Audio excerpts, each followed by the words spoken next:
From the Telegraph, oil cartel joins forces with Russia to cut supplies. Congratulations, ladies and gentlemen. Because of the war in Ukraine, gentlemen, yes, because of the war in Ukraine that we are involved in, OPEC, Saudi Arabia, are joining with Russia, cutting production, cranking up prices so that Russia can keep selling at a premium rate to China and then sell it back to us. So we're getting screwed and funding this war.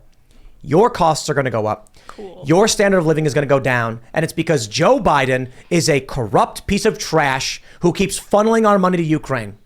Why should I care about Ukraine? Because Vladimir Putin's charging too much for natural gas into Europe? Well, too bad.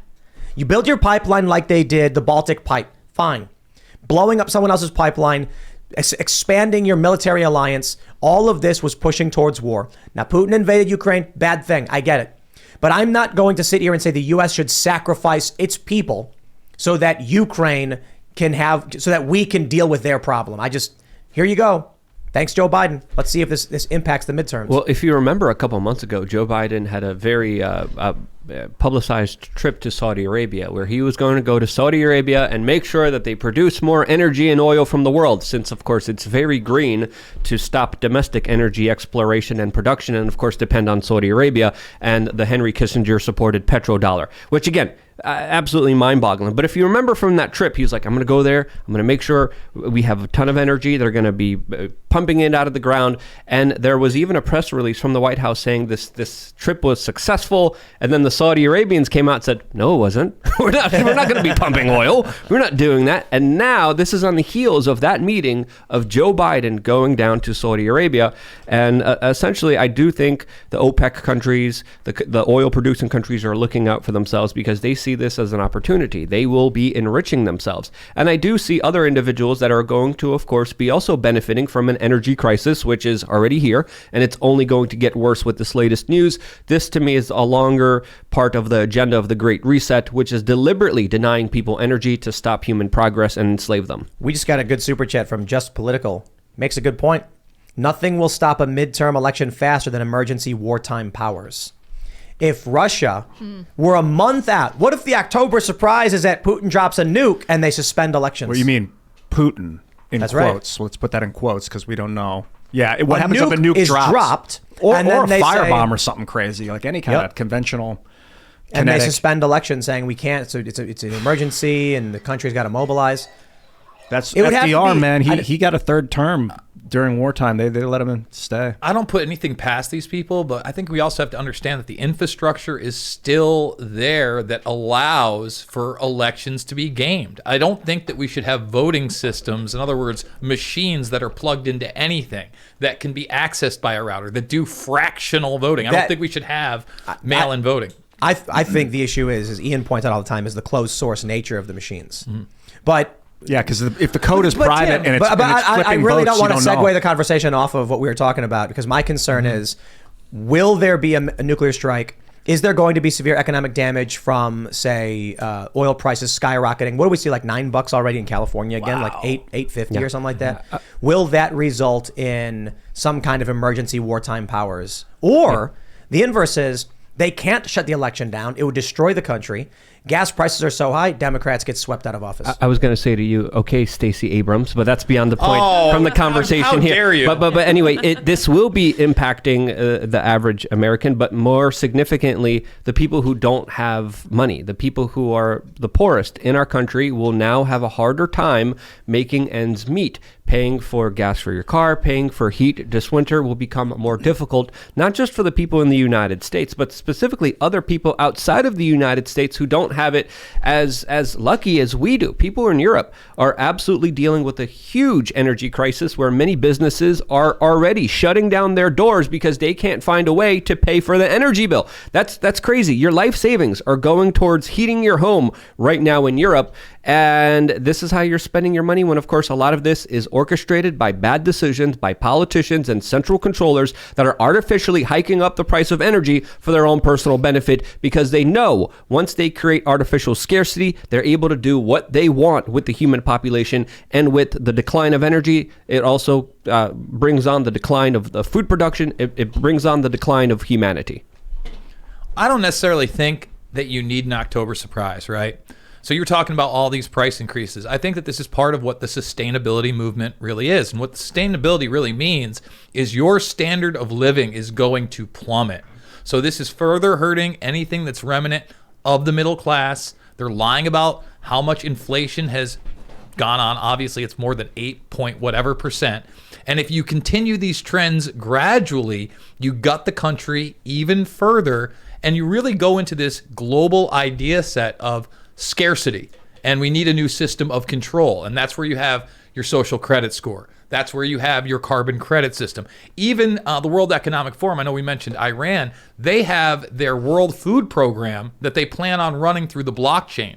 They have a whole little bit about running refugee camps via blockchain technology. You guys seen, you remember V for Vendetta when Natalie Portman is eating the toast and she's like, is this real butter? Like, I haven't had this since I was a kid. That's what they want for you and your kids. Your kids are going to wake up in the morning and you're going to be laying next to them in your pod. They're going to open the pod and they're going to be, outside surrounded by a whole bunch of other pods.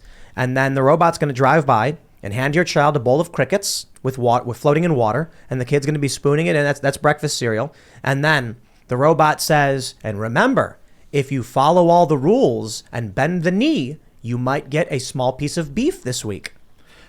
True, but I think it would be too dangerous to give kids spoons because you could use them as weapons. So they'll probably have them semi-conscious in a floating tank of biological goo, harvesting their heat.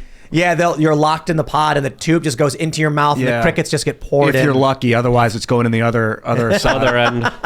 I don't know why they would shoot crickets up your ass. Have you studied? They'll liquefy them first.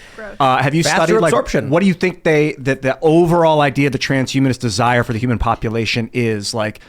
I think that they want us in back to tanks like in Star Trek or in Star Wars where Luke has his hand cut off, but they're like floating him in that tank, but it's like regenerating his body slowly. But something that's piezoelectric and can where your body, just the heat vibrates the goo. And we really jumped overboard from... And only... We don't have to stay on this topic. Yeah, nice digression there. Do you think they want like people docile in tanks? Do you think they want them working at jobs? What do you... It's two different things, right? So the transhumanist agenda, for those that can afford it, is you're going to be able to remain in your biological body, and the advancements will allow you to at least double your lifespan. A lot of these people think that, Jared Kushner went on television 2 weeks ago and said, my generation is either going to be the first to live forever or the last to die.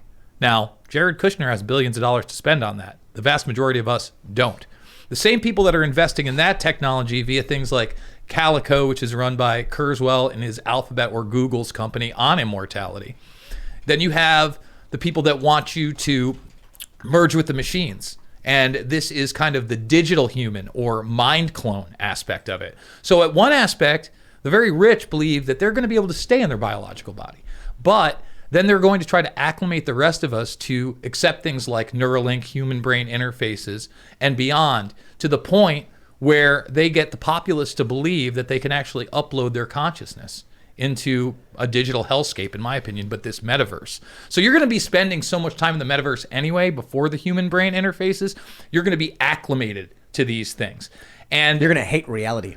Especially if you can't eat steak anymore and you can't have a burger and you can't travel because you can't afford your gas in your car. Like that dude in The Matrix, remember? He's eating the steak and he's like, I don't care. Well, first, before they do that, they need to put the human population on their knees. And I do believe this artificial scarcity, this energy crisis, to bring it back to the topic that we were discussing here, is the first step out of many steps in order to make the general population acquiesce by robbing people of their wealth and the ability to survive. Therefore, they will become dependent on the central controllers, on big tech social media companies, and these billionaires, eugenicists, and other crazy people who do believe that they will be living forever, as you mentioned from that comment by Jared Kushner, who openly said, hey, I'm taking care of my body. I'm going to be living forever. He said that pretty confidently, and that's something that, of course, people should be thinking about the larger ramifications of, because if we have elites that are living forever, what is everyone else going to be living to? And how are they going to be controlled and stopped from living forever?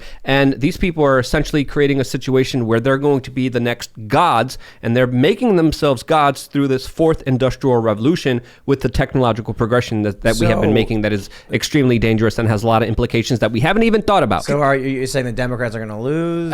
So can I roll I'd it say back it doesn't a little matter bit? because the billionaire bankers will bankroll and finance both of them and then screw everyone else over. Thanks for checking out this segment from the Timcast IRL podcast. But if you want to check out the full show live, tune in Monday through Friday at 8 p.m. And if you want more special access content, head over to timcast.com and become a member.